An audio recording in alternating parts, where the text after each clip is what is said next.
Here's a scissor. Hi, Martin. Hi. All right, Hi, Martin. Tell me your name and tell me where you're from and how old you are, and so where were you born? Oh, I was born in New York. In New York City. Well, actually, a suburb in the Bronx. Okay. And do you have siblings? Well, I had at the time, but I didn't know him very well.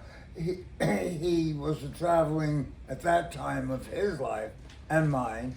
He was a traveling musician, Okay. and he wasn't home very much. And he was about 17 years older than I. Oh, okay. Yeah, I was a little surprised. Gotcha. Yeah. All right. And so earlier you were saying that your parents or your My whole family was in the fashion industry. was in the fashion, right, on, Okay. on 7th Avenue. Okay.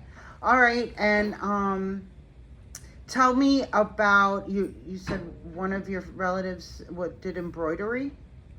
Oh, And the- an aunt who lived with us at Okay. the time. All right. My dear Aunt Pauline. She was an embroidery designer. Okay. And in fact, I used, when I did get into the real, it's terrible. Yeah, it's all right. Keep going. Keep going. I did get into the real world of fashion and designing with fabrics and not crepe paper. Tell me about the crepe paper, because I think that's really the interesting. crepe When you were, how old were you when you started using crepe paper to dress your friends? Oh, little. I must have been 7, 8.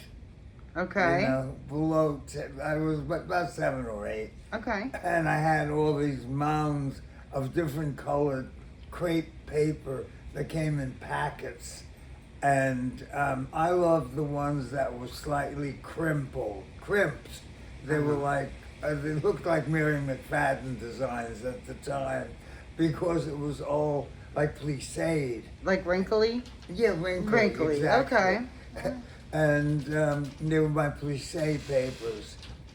Okay. And I used to wrap my little girlfriends in it and cut parts off and make paper bows and things all over them. And they were the funniest looking little things. And as I got a little older, with my whole family being in the garment industry, it was easy for me, easier than most, to get involved into it. I didn't have any restrictions. When I announced that I didn't want to be a veterinarian or doctor, the best thing was that I wanted to be a fashion designer.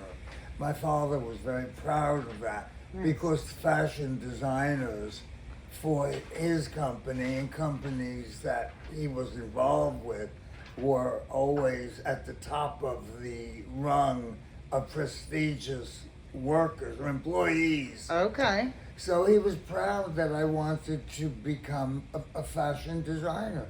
I decided I wanted to go to fashion school to learn the actual techniques of workmanship and how to put a real dress together and not a paper one. So it was easy for me to convince the family that this is what I really wanted to do. And I chose, after going through the various different design schools and reading about them and, excuse me, and I decided that the one I would like to go to was FIT, which stood for the Fashion Institute of Technology. And I chose that over Parsons and Rhode Island School of Design and other design schools that were around in those days. So, and one of the reasons that I chose was because it was, you can only be approved to enter the school as a student on a scholarship-free basis. And not because my parents couldn't afford to send me to one of the other schools. It's just that I felt if they chose me to, and if they allowed me to become a student, that I must be showing something to them that they liked. So there I went off to FIT when the time came, and I loved it. Good. You know, and they were trying to think who might have been in my class that became well known. Well, Joel Schumacher, who later in his life became a director, and he went to Hollywood, and he was in class, and he wasn't allowed to return for the second term because he was a cut up in school. Really? It was, yeah, so he Really? was asked to leave, and he couldn't keep his average where it had to be to remain in the school. So he went on to become a lot more famous in Hollywood. Gotcha. And God bless Joel. Yeah. He was a prankster. Okay. So, on to me. So, and I want to just stop something real quick, Yeah. and then we'll start over.